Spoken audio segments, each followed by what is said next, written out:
Videoteca. Presenta. El principio de mentalismo. El todo es mente, el universo es mental. Explica que el todo, que es la realidad sustancial que subyace a todas las manifestaciones y apariencias externas que conocemos bajo los términos de el universo material, el fenómeno de la vida, materia, energía y, en breve, todo lo que es evidente a nuestros sentidos materiales, es espíritu, que en sí mismo es incognoscible e indefinible, pero que puede ser considerado y concebido como una mente universal, infinita y viviente. Explica también que todo el mundo o universo fenomenal es simplemente una creación mental del todo, sujeto a las leyes de las cosas creadas, y que el universo, como conjunto y en sus partes o unidades, tiene su existencia en la mente del todo, en cuya mente vivimos, nos movemos y tenemos nuestro ser. Este principio, estableciendo la naturaleza mental del universo, explica fácilmente todos los variados fenómenos mentales y psíquicos que ocupan una porción tan grande de la atención pública y que, sin tal explicación, son incomprensibles y desafían el tratamiento científico. Una comprensión de este gran principio hermético de mentalismo capacita al individuo para captar fácilmente las leyes del universo mental y para aplicar las mismas a su bienestar y avance. El estudiante hermético está capacitado para aplicar inteligentemente las grandes leyes mentales en vez de usarlas de una manera fortuita. Con la llave maestra en su posesión, el estudiante puede abrir las muchas puertas del templo mental y psíquico del conocimiento y entrar al mismo libre e inteligentemente. Este principio explica la verdadera naturaleza de energía, poder y materia, y por qué y cómo están todos estos subordinados a la maestría de la mente. Uno de los viejos maestros herméticos escribió hace mucho tiempo: el que capta la verdad de la naturaleza mental del universo está bien avanzado en el sendero hacia la maestría. Y estas palabras son tan verdaderas hoy como en el tiempo en que fueron escritas por primera vez. Sin esta llave maestra, la maestría es imposible y el estudiante llama en vano a las muchas puertas del templo. Transmutación mental. La mente puede ser transmutada de estado a estado, de grado a grado, de condición a condición, de polo a polo, de vibración a vibración. La verdadera transmutación hermética es un arte mental. A partir de la astrología ha crecido la astronomía moderna, a partir de la alquimia ha crecido la química moderna, a partir de la psicología mística ha crecido la psicología moderna de las escuelas. Ni debe suponerse que fueran ignorantes de los descubrimientos supuestamente modernos en psicología. Al contrario, los egipcios estaban especialmente adiestrados en la ciencia de la psicología, particularmente en las ramas que las escuelas modernas ignoran, pero que, no obstante, están siendo puestas al descubierto bajo el nombre de ciencia psíquica, lo que está dejando perplejos a los psicólogos de hoy en día, y haciéndoles reluctantes a admitir que puede haber algo en ello después de todo. La verdad es que bajo la química, la astronomía y la psicología materiales, los antiguos poseían un conocimiento de astronomía trascendental llamado astrología, de química trascendental llamado alquimia, de psicología trascendental llamado psicología mística. Entre las muchas ramas secretas del conocimiento poseídas por los hermetistas estaba la conocida como la transmutación mental, que forma la materia de esta lección. Transmutación es un término usualmente empleado para designar el antiguo arte de la transmutación de los metales, particularmente de los metales bajos en oro. La palabra transmutar significa cambiar de una naturaleza, forma o sustancia a otra, transformar. Y acordemente, transmutación mental significa el arte de cambiar y transformar estados, formas y condiciones mentales en otros. Así que podéis ver que la transmutación mental es el arte de la química mental, si gustáis del término, una forma de psicología mística práctica. La transmutación, la alquimia o la química, en el plano mental es lo bastante importante en sus efectos, con seguridad, y si el arte se detuviese habría aún ahí una de las más importantes ramas de estudio conocidas por el hombre. Pero este es solo el comienzo. Veamos por qué. El primero de los 7 principios herméticos es el principio de mentalismo, cuyo axioma es, el todo es mente, el universo es mental, que significa que la realidad subyacente del universo es mente, y el universo mismo es mental, esto es, existente en la mente del todo. Si el universo es mental en su naturaleza, entonces la transmutación mental debe ser el arte de cambiar las condiciones del universo a lo largo de las líneas de materia, fuerza y mente. Veis, por consiguiente, que la transmutación mental es realmente la magia de la que los antiguos escritores tenían tanto que decir en sus obras místicas y sobre la que dieron tan pocas instrucciones prácticas. Si todo es mental, entonces el arte que le capacita a uno para transmutar condiciones mentales debe hacer al maestro el controlador de las condiciones materiales, así como de las ordinariamente llamadas mentales. Como una cuestión de hecho, nadie sino los alquimistas mentales avanzados han sido capaces de alcanzar el grado de poder necesario para controlar las condiciones físicas más groseras, tales como el control de los elementos de la naturaleza, la producción o cesación de tempestades, la producción y cesación de terremotos y otros grandes fenómenos físicos. Mencionamos su existencia, en este punto, meramente para llamar vuestra atención hacia el hecho de que su poder es enteramente mental y opera a lo largo de las líneas de la transmutación mental superior, bajo el principio hermético de mentalismo. El universo es mental, pero los estudiantes y hermetistas de menor grado que los maestros, los iniciados e instructores, son capaces de trabajar libremente a lo largo del plano mental, en la transmutación mental. De hecho, todo lo que llamamos fenómenos psíquicos, influencia mental, ciencia mental, fenómenos del nuevo pensamiento, opera a lo largo de las mismas líneas generales, pues no hay sino un principio involucrado, no importa por qué nombre puedan ser llamados los fenómenos.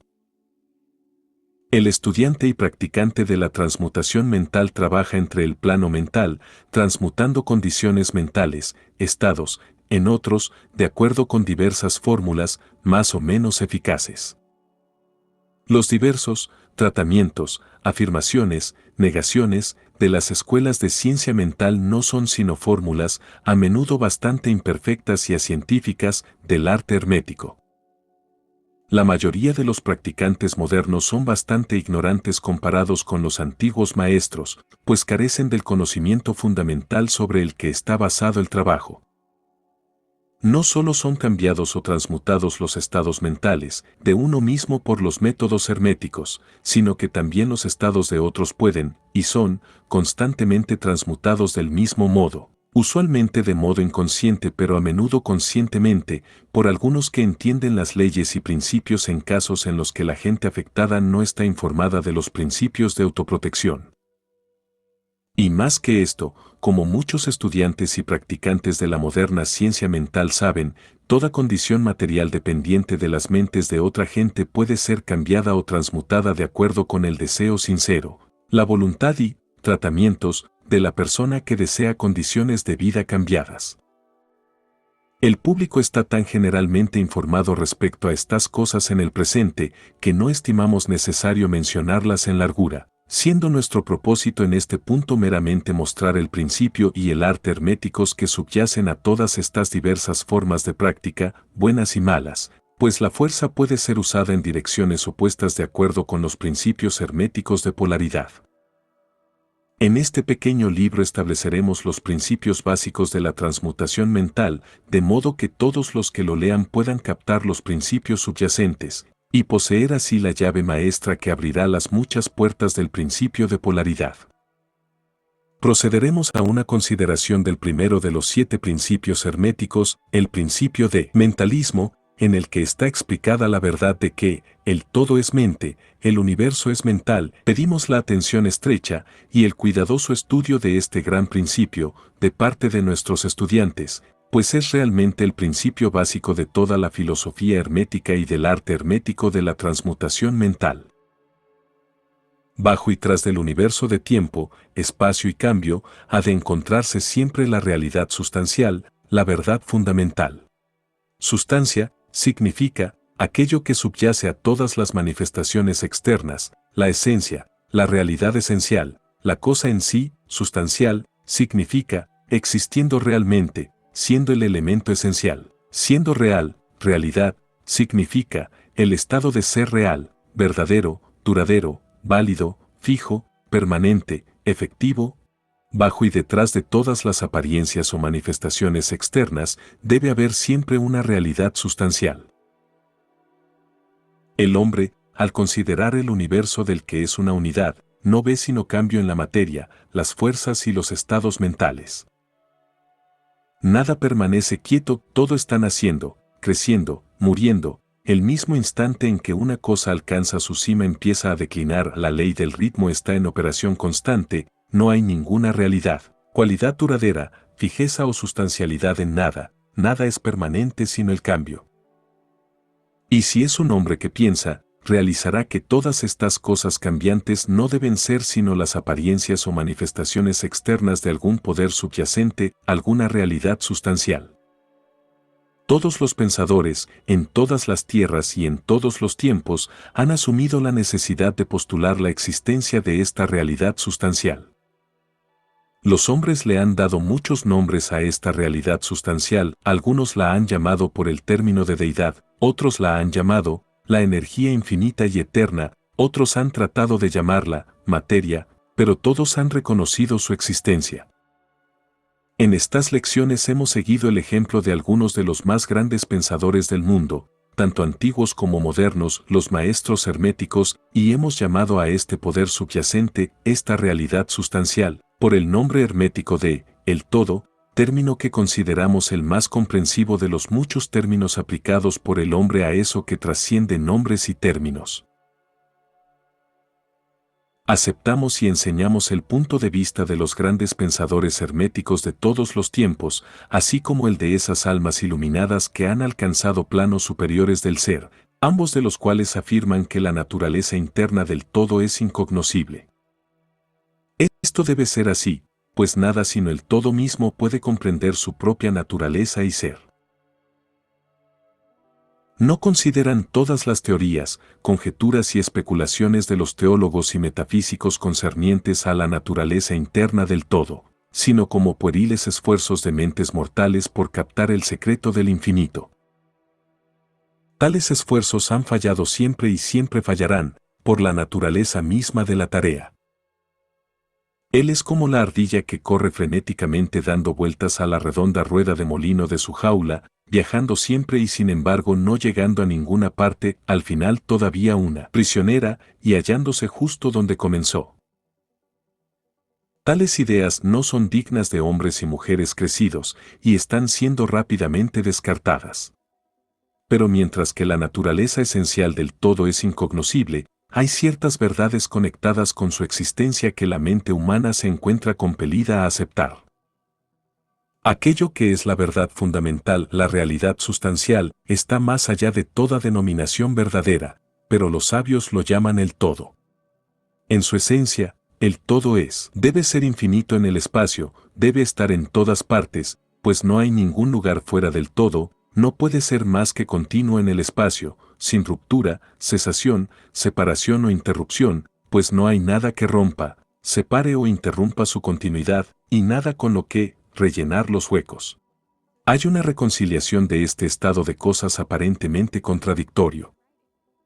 Vemos alrededor nuestro eso que se llama materia, que forma el fundamento físico para todas las formas. ¿Es el todo meramente materia?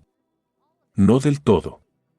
La materia no puede manifestar vida o mente, y puesto que la vida y la mente están manifestadas en el universo, el todo no puede ser materia, pues nada se eleva más alto que su propio origen, nada se manifiesta nunca en un efecto que no esté en la causa, nada se desarrolla como un consecuente que no esté involucrado como un antecedente. Y además la ciencia moderna nos informa que no hay realmente tal cosa como la materia, que lo que llamamos materia es meramente energía o fuerza interrumpida, esto es, energía o fuerza a una frecuencia baja de vibración. Como ha dicho un escritor reciente, la materia se ha fundido en el misterio. Incluso la ciencia material ha abandonado la teoría de la materia y descansa ahora sobre la base de la energía. Entonces, ¿es el todo mera energía o fuerza?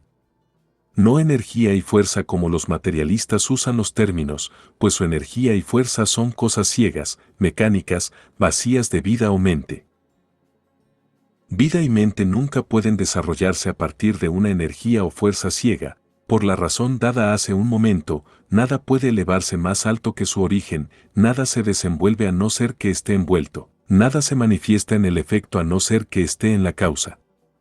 Y, así pues, el todo no puede ser mera energía o fuerza, pues, si lo fuera, entonces no habría cosas tales como vida y mente en existencia, y sabemos que no es así, pues estamos vivos y usando la mente para considerar esta misma cuestión, e igual lo están esos que alegan que todo es energía o fuerza. ¿Qué hay, pues, superior a la materia o la energía que sepamos que es existente en el universo? Vida y mente. Vida y mente en todos sus grados variables de desenvolvimiento. Entonces, preguntaréis, ¿quieres decimos que el todo es vida y mente? Sí y no.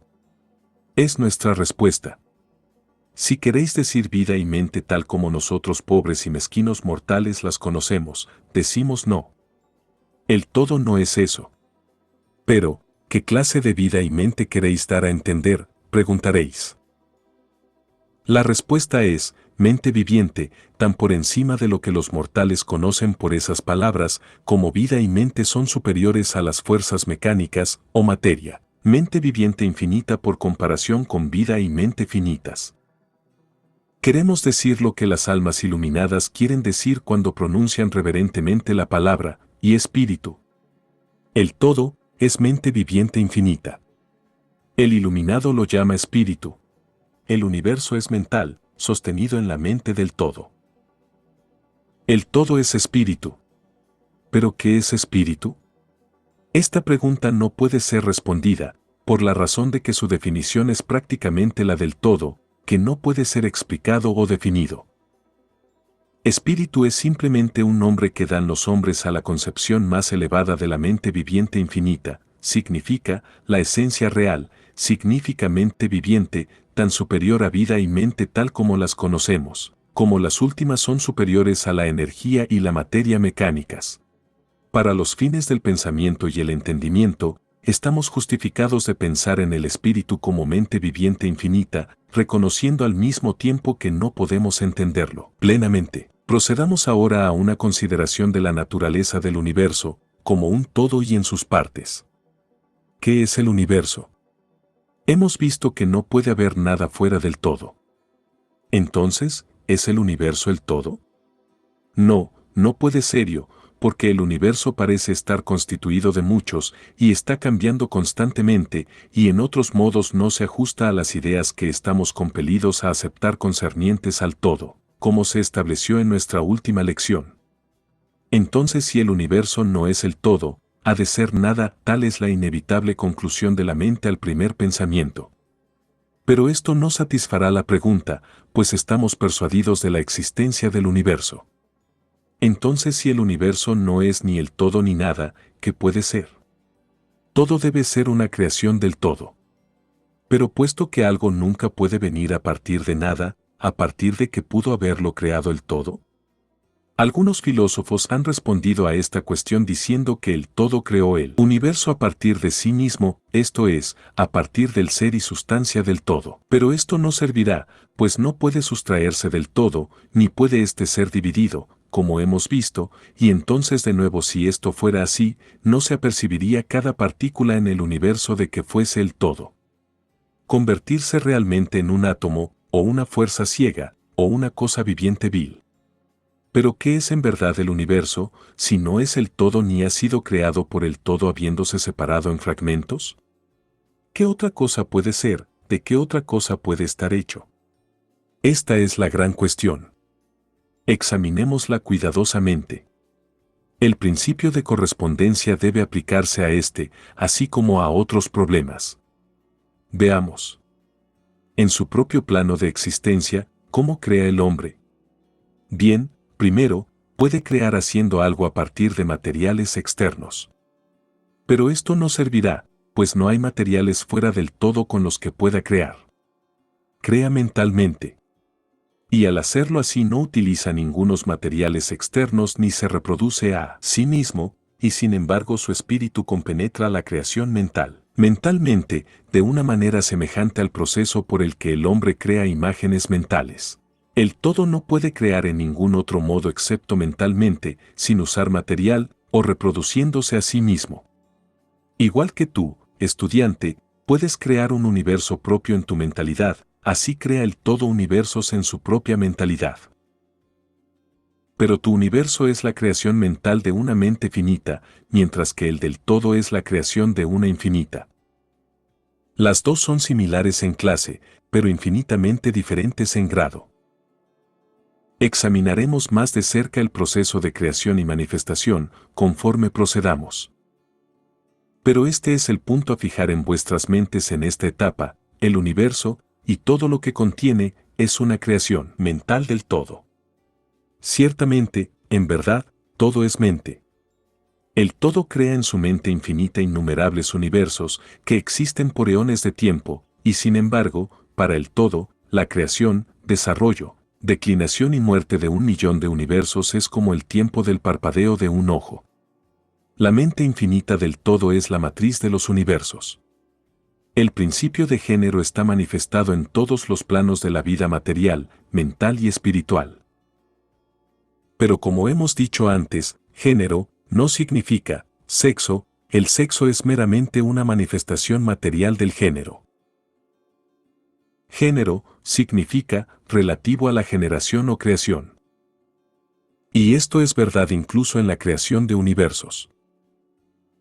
Esa idea es meramente una distorsión de las antiguas enseñanzas sobre el tema. Pero cuando el todo se manifiesta sobre el plano de generación o creación, entonces actúa de acuerdo a la ley y el principio, pues se está moviendo sobre un plano inferior de existencia. Y consecuentemente manifiesta el principio de género, en sus aspectos masculino y femenino, sobre el plano mental, desde luego. Esta idea puede parecer alarmante a algunos de vosotros que la oís por primera vez, pero todos la habéis realmente aceptado pasivamente en vuestras concepciones de cada día. Habláis de la paternidad de Dios y la maternidad de la naturaleza de Dios, el Padre Divino, y la naturaleza la Madre Universal, y habéis, por tanto, reconocido instintivamente el principio de género en el universo. ¿No es así? Pero la enseñanza hermética no implica una dualidad real, el todo es uno, los dos aspectos son meramente aspectos de manifestación. La enseñanza es que el principio masculino manifestado por el todo se halla, en un sentido, aparte de la creación mental real del universo. Proyecta su voluntad hacia el principio femenino, a lo que el último comienza el verdadero trabajo de la evolución del universo, desde simples centros de actividad hasta el hombre y después continuamente aún más arriba, todo de acuerdo con leyes de la naturaleza bien establecidas y firmemente forzosas. Esto es más que una mera figura poética del habla, es una idea del proceso real de la creación del universo. Pero recordad siempre que el todo no es sino uno, y que en su mente infinita el universo es generado, creado y existe. Puede ayudaros a obtener la idea apropiada si queréis aplicar la ley de correspondencia a vosotros mismos y a vuestra propia mente. Sabéis que la parte de vosotros que llamáis yo, en un sentido, se halla aparte y es testigo de la creación de imágenes mentales en vuestra propia mente. La parte de vuestra mente en la que se lleva a cabo la generación mental puede ser llamada el mí, en distinción al yo, que se halla aparte y presencia y examina los pensamientos, ideas e imágenes del mí. Es extraño que vosotros, niños, sintáis esa reverencia instintiva por el todo, sentimiento al que llamamos religión, ese respeto y reverencia por el Padre Mente. Es extraño que, cuando consideráis los trabajos y maravillas de la naturaleza, seáis abrumados por una poderosa sensación que tiene sus raíces abajo en vuestro ser más interno. Es la madre mente a la que estáis comprimiéndoos, como un bebé al pecho. No cometáis el error de suponer que el pequeño mundo que veis, alrededor vuestro, la Tierra, que es un mero grano de polvo en el universo, es el universo mismo. Y hay millones de tales universos en existencia dentro de la mente infinita del todo. E incluso en nuestro propio pequeño sistema solar hay regiones y planos de vida mucho más elevados que los nuestros, y seres comparados con los cuales nosotros mortales ligados a la Tierra somos como las legamosas formas de vida que habitan sobre el lecho del océano cuando se comparan con el hombre. Y la muerte no es real, incluso en el sentido relativo, no es sino nacimiento a una nueva vida, e iréis adelante, y adelante, y adelante, a planos de vida superiores y más altos todavía, por eones sobre eones de tiempo. El universo es vuestro hogar, y exploraréis sus más alejados escondrijos antes del fin del tiempo. Estáis habitando en la mente infinita del todo, y vuestras posibilidades y oportunidades son infinitas, tanto en tiempo como en espacio. Y, mientras tanto, descansad caímos y serenos, estáis a salvo y protegidos por el poder infinito del Padre Mente. Dentro del Padre Madre Mente, los niños mortales están en el hogar. No hay ni uno sin padre ni madre en el universo. Paradoja divina. Los verdaderamente sabios, conociendo la naturaleza del universo, usan la ley apreciable, y así triunfan. La maestría no consiste en sueños anormales, visiones, e imaginaciones o vivencias fantásticas, sino en usar las fuerzas superiores contra las inferiores, escapando a los sufrimientos de los planos inferiores vibrando en los superiores. Mientras que para el todo infinito, el universo, sus leyes, sus poderes, su vida, sus fenómenos, son como cosas observadas en el estado de meditación o sueño. Sin embargo, para todo lo que es finito, el universo debe ser tratado como real, y la vida, y la acción, y el pensamiento deben estar basados sobre ello, acordemente, aunque siempre con una comprensión de la verdad superior. Cada uno de acuerdo con su propio plano y leyes. Fuera él todo a imaginar que el universo fuese en verdad real, entonces pobre del universo, pues no habría entonces escape desde lo inferior a lo superior, en dirección hacia lo divino, entonces el universo se volvería fijo y el progreso se volvería imposible. Y si el hombre, debido a la media sabiduría, actúa y vive y piensa en el universo como meramente un sueño, entonces en verdad que se convierte en eso para él, y como un sonámbulo tropieza siempre dando vueltas y vueltas en un círculo, no haciendo ningún progreso, y siendo forzado al final a un despertar al caer magullado y vertiendo sangre sobre las leyes naturales que ignoró. Mantened vuestra mente siempre en la estrella, pero dejad que vuestros ojos observen vuestras pisadas, no sea que caigáis en el cieno en razón de vuestra mirada dirigida hacia arriba. Recordad la paradoja divina de que mientras que el universo no es, aún es. Recordad siempre los dos polos de la verdad. El absoluto y el relativo. Cuidado con las medias verdades. Lo que los hermetistas conocen como la ley de la paradoja es un aspecto del principio de polaridad. Los escritos herméticos están llenos con referencias a la aparición de la paradoja en la consideración de los problemas de la vida y el ser. Los instructores están advirtiendo constantemente a sus estudiantes contra el error de omitir el otro lado de cualquier cuestión. Y sus advertencias están dirigidas particularmente a los problemas de lo absoluto y lo relativo, que dejan perplejos a todos los estudiantes de filosofía, y que hacen a tantos pensar y actuar contrariamente a lo que se conoce generalmente como sentido común. Y precavernos a todos los estudiantes que estén seguros de captar la paradoja divina de lo absoluto y relativo, no sea que se queden embrollados en el lodazal de la media verdad. Esta lección particular ha sido escrita con esto a la vista. Leedla cuidadosamente. El primer pensamiento que le viene al hombre que piensa después de que realiza la verdad de que el universo es una creación mental del todo, es que el universo y todo lo que contiene es una mera ilusión, una irrealidad, idea contra la que su instinto se rebela. Pero esta, como todas las otras grandes verdades, debe ser considerada tanto desde el punto de vista absoluto como relativo. Desde el punto de vista absoluto, desde luego, el universo es de la naturaleza de una ilusión, un sueño, una fantasmagoría, cuando se compara con el todo en sí mismo. Reconocemos esto incluso en nuestro punto de vista ordinario, pues hablamos del mundo como un fugaz espectáculo que va y viene, nace y muere, pues el elemento de impermanencia y cambio, finitud e insustancialidad, debe estar siempre conectado con la idea de un universo creado cuando se contrasta con la idea del todo. No importa cuáles puedan ser nuestras creencias concernientes a la naturaleza de ambos.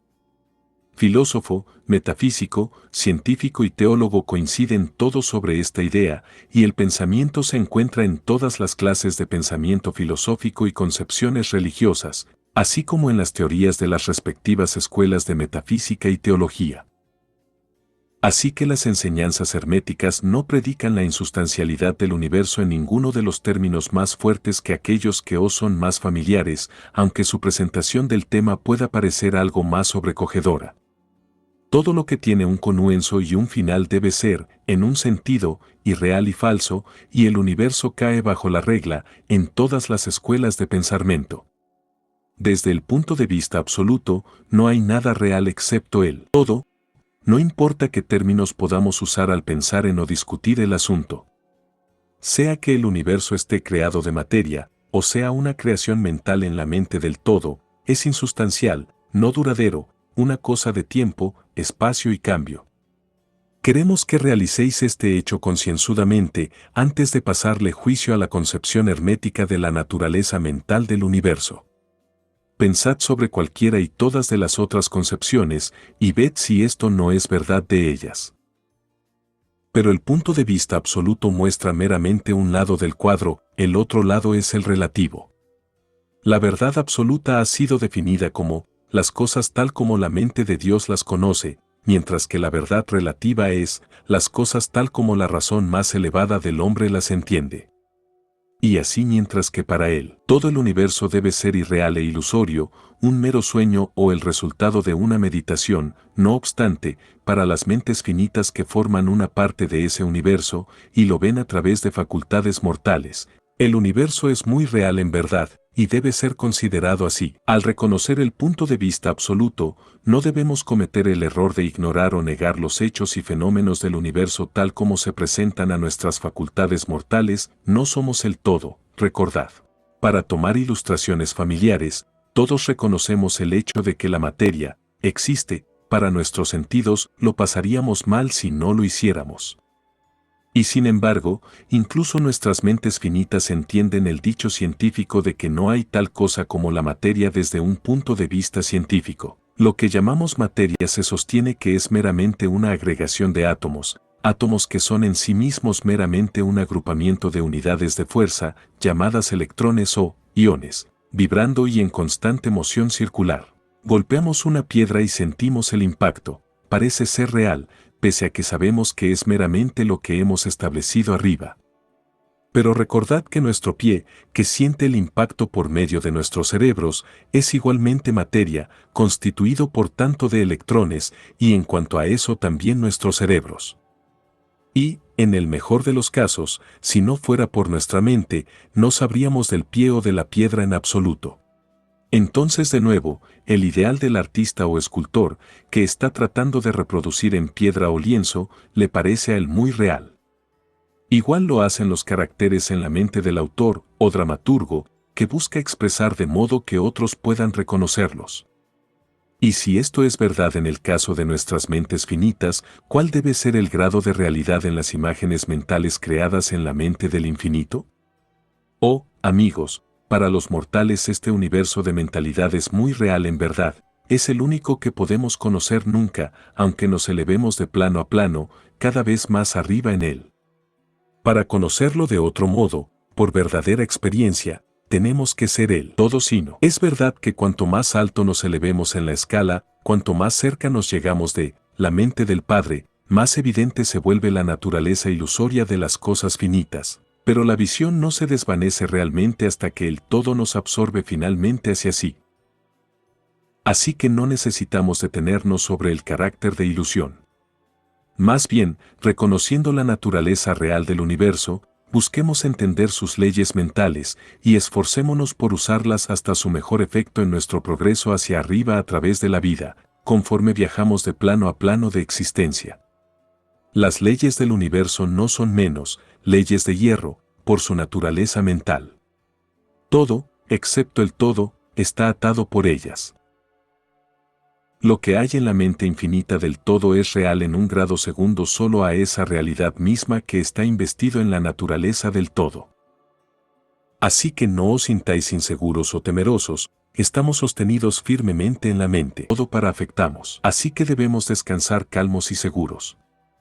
Entonces, calmos y apaciblemente dormimos, mecidos en la cuna de lo profundo, reposando a salvo en el seno del océano de mente infinita, que es. La materia es de todos modos materia para nosotros, mientras habitamos en el plano de la materia, aunque sabemos que es meramente una agregación de electrones o partículas de fuerza, vibrando rápidamente y girando una alrededor de la otra en las formaciones de los átomos a su vez vibrando y girando, formando moléculas, las cuales a su vez forman masas mayores de materia. Todo, y como todo lo demás en el universo es puramente mental en su naturaleza. Mientras estemos en el plano de la materia, debemos reconocer sus fenómenos, podemos controlar la materia, pero lo hacemos así aplicando las fuerzas superiores. Cometemos una insensatez cuando intentamos negar la existencia de la materia en el aspecto relativo. Podemos negar su dominio sobre nosotros y eso correctamente, pero no deberíamos intentar ignorarla en su aspecto relativo, al menos mientras residamos sobre su plano. Ni se vuelven las leyes de la naturaleza menos constantes o efectivas cuando sabemos, igualmente, que son meramente creaciones mentales.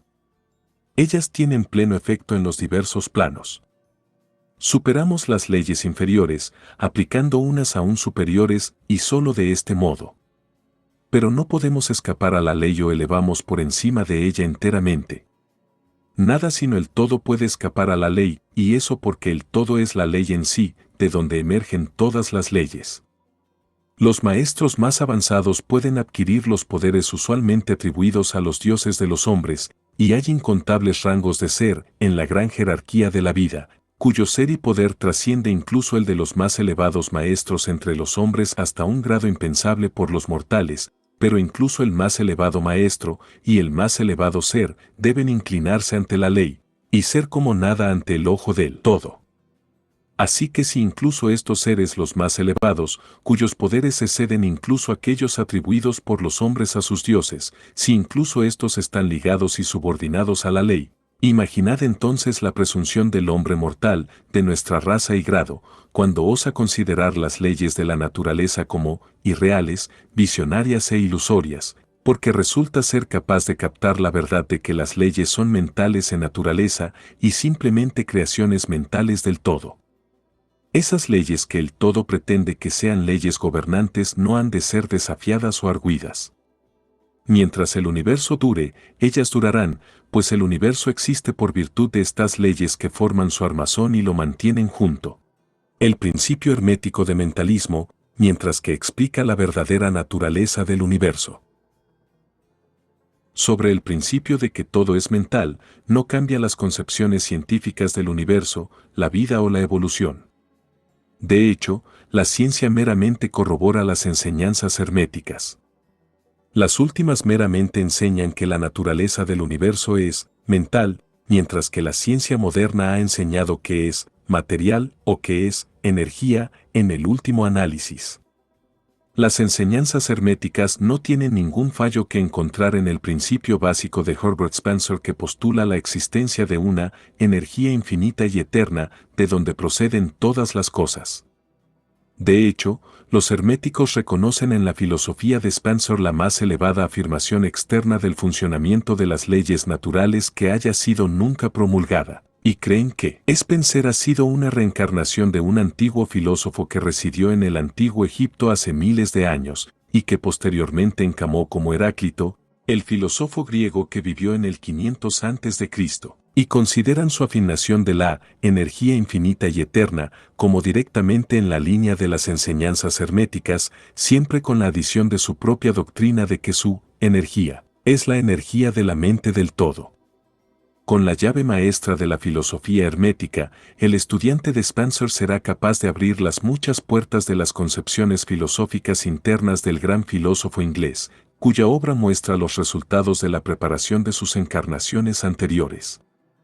Sus enseñanzas concernientes a la evolución y el ritmo están casi en perfecto acuerdo con las enseñanzas herméticas concernientes al principio de ritmo. Así que el estudiante de las enseñanzas herméticas no necesita dejar a un lado ninguna de sus acariciadas visiones científicas concernientes al universo. Todo lo que se le pide hacer es captar el principio subyacente de que el todo es mente, el universo es mental, sostenido en la mente del todo. Encontrará que los otros 6 de los 7 principios se ajustarán en su conocimiento científico y servirán para extraer puntos oscuros y arrojar luz en rincones sombríos. Esto no ha de extrañarnos cuando realizamos la influencia del pensamiento hermético en los primitivos filósofos de Grecia, sobre cuyos fundamentos de pensamiento descansan ampliamente las teorías de la ciencia moderna. La aceptación del primer principio hermético es el único gran punto de diferencia entre la ciencia moderna y los estudiantes herméticos, y la ciencia está moviéndose gradualmente hacia la posición hermética en su tantear en la oscuridad por una vía de salida del laberinto en el que ha vagado en su búsqueda por la realidad. El propósito de esta lección es imprimir sobre las mentes de nuestros estudiantes el hecho de que, para todas las intenciones y propósitos, el universo y sus leyes y sus fenómenos son tan reales, hasta donde el hombre está concernido, como lo serían bajo las hipótesis del materialismo o el energismo. Bajo cualquier hipótesis el universo en su aspecto externo es cambiante, siempre fluyente y transitorio, y por consiguiente, vacío de sustancialidad y realidad. Con esta diferencia, siempre, entre las diversas hipótesis que bajo las viejas visiones el plano mental era ignorado como una fuerza natural, mientras que bajo el mentalismo se convierte en la fuerza natural más grande. Y esta única diferencia revoluciona la vida a aquellos que entienden el principio y sus leyes y prácticas resultantes. Así que, finalmente, estudiantes todos, captad la ventaja del mentalismo y aprended a conocer, usar y aplicar las leyes que resultan de él. Pero no os rindáis a la tentación que, como establece el Kybalión, sobreviene a los medios sabios y les hace ser hipnotizados por la aparente irrealidad de las cosas, siendo la consecuencia que vagan como gente de sueños habitando en un mundo de sueños, ignorando el trabajo práctico y la vida del hombre, siendo el fin que se estrellan contra las rocas y son rotos en pedazos por los elementos, en razón de su locura. No vivimos en un mundo de sueños, sino en un universo que, mientras que relativo, es real hasta donde nuestras vidas y acciones están concebidas. El verdadero significado de la vida no es conocido por los hombres en este plano, si es que, en verdad, en alguno, pero las más elevadas autoridades y nuestras propias intuiciones, nos enseñan que no cometeremos ningún error al vivir conforme a lo mejor que hay en nosotros, hasta donde es posible, y realizando la tendencia universal en la misma dirección, a pesar de aparentes evidencias de lo contrario. Mientras que todo está en el todo, es igualmente cierto que el todo está en todo. Para aquel verdaderamente entiende esta verdad le ha venido un gran conocimiento. ¿Cuán a menudo ha escuchado repetida la mayoría de la gente la afirmación de que su deidad era todo en todo, y cuán poco han sospechado la verdad oculta interna escondida por estas palabras descuidadamente pronunciadas? La expresión comúnmente usada es una supervivencia de la antigua máxima hermética acotada arriba. Como dice el Kybalión, para aquel que verdaderamente entiende esta verdad, le ha venido un gran conocimiento. Y siendo esto así, busquemos esta verdad, cuya comprensión tanto significa. Os hemos dado la enseñanza hermética concerniente a la naturaleza mental del universo, la verdad de que el universo es mental, sostenido en la mente del todo, todo está en todo. Esta afirmación aparentemente contradictoria es reconciliable bajo la ley de la paradoja. Es, más aún, una afirmación hermética exacta de las relaciones existentes entre el todo y su universo mental. Las enseñanzas herméticas son que el todo es inmanente en su universo y en toda parte, partícula, unidad o combinación, dentro del universo. Esta afirmación es ilustrada usualmente por los instructores por una referencia al principio de correspondencia. El instructor instruye al estudiante para que forme una imagen mental de algo, una persona, una idea, algo que tenga una forma mental, siendo el ejemplo favorito el del autor o dramaturgo que se forma una idea de sus caracteres, o un pintor o escultor que se forma una imagen de un ideal que desea expresar por su arte. En cada caso, el estudiante encontrará que mientras que la imagen tiene su existencia y ser únicamente dentro de su propia mente, sin embargo el estudiante, autor, dramaturgo, pintor o escultor, es también, en un sentido, inmanente en, permanece dentro o reside dentro de la imagen mental. En otras palabras, la virtud entera, vida, espíritu de realidad en la imagen mental se deriva de la mente inmanente, del pensador. Considerad esto por un momento, hasta que se capte la idea. Para tomar un ejemplo moderno, digamos que Otelo, Iago, Hamlet, Lear, Ricardo II, existieron meramente en la mente de Shakespeare, en el tiempo de su concepción o creación. Y sin embargo, Shakespeare también existía dentro de cada uno de estos caracteres, dándole su vitalidad, espíritu y acción. ¿De quién es el espíritu de los caracteres que conocemos como Micawber, Oliver Twist y Uriah Heep? ¿Es Dickens, o tiene cada uno de estos caracteres un espíritu personal, independiente de su creador? ¿Tienen la Venus de Medici, la Apolo de Belvedere, espíritus y realidad propios, o representan el poder espiritual y mental de sus creadores? La ley de la paradoja explica que ambas proposiciones son ciertas, vistas desde los puntos de vista apropiados. El hombre, como Micawber, puede exclamar, el espíritu de mi creador es inherente dentro de mí, y sin embargo yo no soy él. Cuán diferente esto de la conmocionante media verdad tan vociferantemente anunciada por algunos de los medios sabios, que llenan el aire con sus raucos gritos de «Yo soy Dios». Imaginad al pobre Micawber, o al vil Uriah Heep, gritando, «Soy Dickens», o a alguno de los ruines soquetes en uno de los dramas de Shakespeare, anunciando grandilocuentemente que «Soy Shakespeare». El todo está en el gusano de tierra, y sin embargo el gusano de tierra está lejos de ser el todo. El estudiante realizará, desde luego, que las ilustraciones dadas arriba son necesariamente imperfectas e inadecuadas, pues representan la creación de imágenes mentales en mentes finitas, mientras que el universo es una creación de la mente infinita, y la diferencia entre los dos polos le separa. Y sin embargo esta es meramente una cuestión de grado, el mismo principio está en operación, el principio de correspondencia se manifiesta en cada uno, como es arriba, es abajo, como es abajo, es arriba. Y en el grado en que el hombre realice la existencia del espíritu interno inmanente dentro de su ser, así se elevará en la escala espiritual de la vida. Esto es lo que significa el desarrollo espiritual, el reconocimiento, la realización y la manifestación del espíritu dentro de nosotros. Hay muchos planos de ser, muchos subplanos de vida, muchos grados de existencia en el universo. Y todo depende del avance de los seres en la escala, de cuya escala el punto más bajo es la materia más grosera, estando el más elevado separado únicamente por la más fina división del espíritu del todo. Y, hacia arriba y hacia adelante a lo largo de esta escala de la vida, todo se está moviendo. Las enseñanzas herméticas concernientes al proceso de la creación mental del universo son las de que al comienzo del ciclo creativo el todo, en su aspecto de ser, proyecta su voluntad hacia su aspecto de devenir, y el proceso de creación comienza. Este proceso es llamado la etapa de involución, en el que el todo se envuelve o arropa en su creación. Este proceso se cree por los hermetistas que tiene una correspondencia con el proceso mental de un artista, escritor o inventor, que se arropa de tal modo en su creación mental que casi olvida su propia existencia y el cual, por el tiempo dado, casi, vive en su creación. Esta etapa involuntaria de creación es llamada a veces la efusión de la energía divina, igual que el estado evolutivo es llamado la absorción.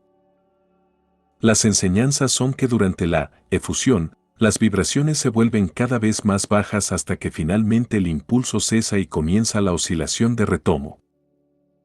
Pero hay esta diferencia, que mientras que en la efusión, las fuerzas creativas se manifiestan compactamente y como un conjunto, sin embargo desde el comienzo de la etapa evolutiva o de absorción, se manifiesta la ley de individualización, esto es, la tendencia a separarse en unidades de fuerza, de modo que finalmente aquello que abandonó al todo como energía individualizada retorna a su fuente como incontables unidades de vida altamente desarrolladas, habiéndose elevado cada vez más alto en la escala por medio de la evolución física, mental y espiritual.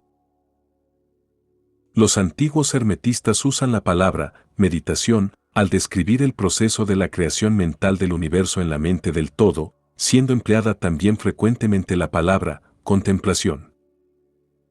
Atención es una palabra derivada de una raíz latina que significa extenderse, estirarse, y así el acto de atención es realmente una extensión mental de energía mental, de modo que la idea subyacente es atendida fácilmente cuando examinamos el significado real de la atención. Las enseñanzas herméticas concernientes al proceso de evolución son que el todo, habiendo meditado sobre el comienzo de la creación, habiendo establecido así los fundamentos materiales del universo, habiéndolo pensado a la existencia, entonces gradualmente se despierta o levanta de su meditación y al hacerlo así comienza la manifestación del proceso de evolución sobre los planos material, mental y espiritual, sucesivamente y en orden.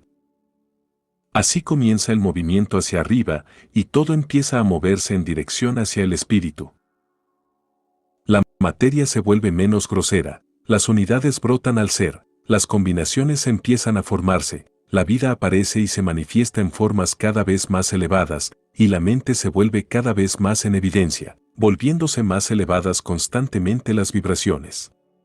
Todo esto ocupa eones sobre eones del tiempo del hombre, conteniendo cada eón incontable millones de años, y sin embargo los iluminados nos informan que la creación entera, incluyendo involución y evolución, de un universo, no es sino, como el parpadeo de un ojo, para el todo.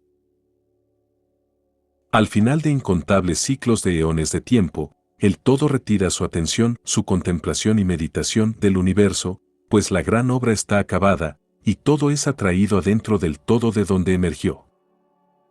Pero misterio de misterios, el espíritu de cada alma no es aniquilado, sino que es infinitamente expansionado, el creado y el creador se funden. Tal es el dictamen de los iluminados. Como es abajo, es arriba. La diferencia es meramente en grado. Y así como el todo se levanta de la meditación sobre el universo, así el hombre cesa de manifestarse sobre el plano material y se retira cada vez más adentro del espíritu interno, que es en verdad el ego divino. Hay una cuestión más de la que deseamos hablar en esta lección, y esa viene muy cerca de una invasión del área metafísica de especulación, aunque nuestro propósito es meramente mostrar la futilidad de tal especulación. Aludimos a la cuestión que inevitablemente viene a la mente de todos los pensadores que se han aventurado a buscar la verdad. La cuestión es, ¿por qué crea universos el todo? La cuestión puede ser preguntado en formas diferentes, pero la de arriba es el grano de la encuesta. Los hombres se han esforzado duramente por responder a esta pregunta, pero aún no hay ninguna respuesta digna del nombre. Otros han buscado explicar el misterioso nuendo que el todo se encontró, compelido, a crear, en razón de su propia naturaleza interna, su instinto creativo, si su naturaleza interna, o instinto creativo, lo compelió a hacer algo, entonces la naturaleza interna, o instinto creativo, sería el absoluto, en vez del todo, y por tanto acordemente esa parte de la proposición cae. Y es difícil escapar a la conclusión de que en algún grado infinito debe tener lo que correspondería a una naturaleza interna o a un instinto creativo en el hombre, con deseo y voluntad correspondientemente infinitos. Y todas estas cosas pertenecerían a una naturaleza interna y podrían ser postuladas como existiendo de acuerdo con la ley de correspondencia. Hablando estrictamente, no podría decirse que hubiese una razón cualquiera para que actuase. El todo, pues una razón implica una causa, y el todo está por encima de causa y efecto, excepto cuando quiere convertirse en causa, en cuyo momento el principio se pone en movimiento.